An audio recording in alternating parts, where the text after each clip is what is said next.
Les embouteillages à Paris font le bonheur des deux roues et surtout des sociétés de motos qui louent leurs services aux hommes d'affaires pressés. La demande explose, mais maintenant les taxis commencent à voir d'un mauvais œil cette concurrence. Le reportage de Marc Fauchou et Mathieu Préau.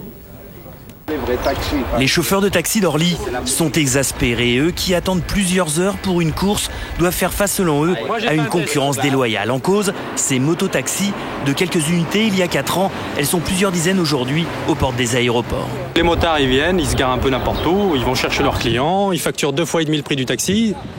Moi je trouve que c'est pas correct. Ça nous ennuie parce qu'ils nous piquent des clients.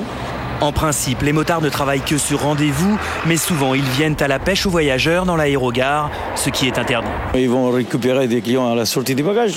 Ils demandent aux clients, vous voulez taxi, moto, vous voulez taxi, moto. Voilà. C'est au pouvoir public de réglementer, nous, c'est pas nous qui pouvons faire la police. La police, certains chauffeurs de taxi veulent la faire eux-mêmes, les tensions se multiplient. Vous devez avoir un taximètre, vous l'avez pas. Pour l'instant, c'est pas tout à fait vrai. Si tu voles 20 € la prise en charge, là, 2 € le kilométrage, alors que nous on crève 11 heures de volant. Encore une fois, on marche qu'au forfait. Donc là, par exemple, Orly-Paris, ça va être 45 €, quelle que soit l'arrivée dans Paris. Entre 45 et 70 € pour rallier la capitale à moto, presque 2 fois plus cher qu'en taxi.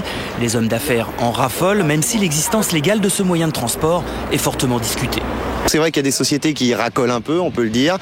C'est aussi un problème de législation parce que pour l'instant, c'est pas très clair. Apparemment, il y a un vide juridique concernant les mototaxis, mais on m'a expliqué que ça mettait 2 fois moins de temps pour rejoindre Paris. Alors on y va.